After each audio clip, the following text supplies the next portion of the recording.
Namanya Kang Deddy Mulyadi. Mungkin kalian kenal dia sebagai mantan bupati, tokoh budaya, atau malah sebagai pria nyentrik yang suka nyapa warga pakai bahasa Sunda. Tapi yang banyak orang gak tahu adalah sejak ia lahir, ada fenomena-fenomena aneh yang terjadi di sekitarnya.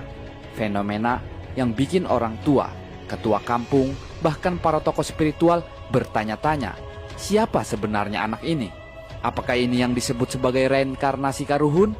Warisan roh para leluhur yang lahir kembali dalam tubuh manusia pilihan? So, tetap tonton video ini sampai akhir. Let's go!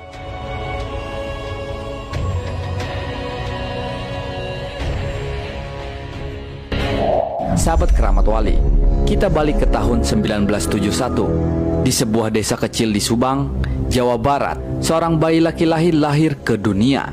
Gak ada teriakan tangis panjang, suasana malah hening, seolah alam tahu ada yang istimewa sedang datang. Ibunya, seorang perempuan sederhana, berkata pada bidan kampung, "Anak ieu teu siga orok biasa, diukna meneng, panas awakna lemes, tapi seuneuna aya."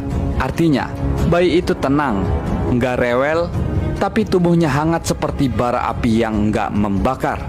Nah, sejak kecil, Kang Deddy Mulyadi dikenal beda, bukan karena nakal, tapi karena dia lebih suka duduk sendiri.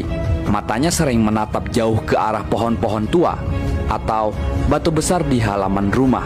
Pernah suatu kali, ia bicara sendiri sambil menyebut nama yang tidak dikenal siapapun.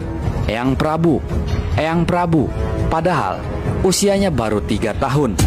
Ibunya juga pernah mimpi aneh berulang kali, yaitu didatangi sosok bersorban putih dengan suara dalam yang berkata, "Jaga anakmu, dia pewaris garis kami." Dan itu bukan mimpi satu-satunya. Tetangga sebelah juga pernah cerita, setiap malam Jumat Kliwon, ia melihat bayangan macan putih duduk di atas rumah KDM. Dan ini bukan sekedar cerita kampung. Dalam salah satu wawancara lawas, KDM sendiri pernah bilang, "Saya tumbuh dengan suasana mistik. Saya nggak tahu kenapa, tapi saya merasa saya bukan hidup sendiri." Bayangkan, seorang anak kecil, tapi setiap tidur tubuhnya hangat, dan ibunya sering bermimpi didatangi sosok berjubah dari masa lalu. Apakah ini cuma kebetulan, atau memang dari awal sudah ada jalur gaib yang dibukakan untuknya? Di sebuah malam sunyi, sekitar tahun 1980-an, seorang sesepuh dari kaki Gunung Burangrang datang ke rumah keluarga KDM. Bukan orang sembarangan, beliau dikenal sebagai orang pintar yang sering menyepi di tengah hutan.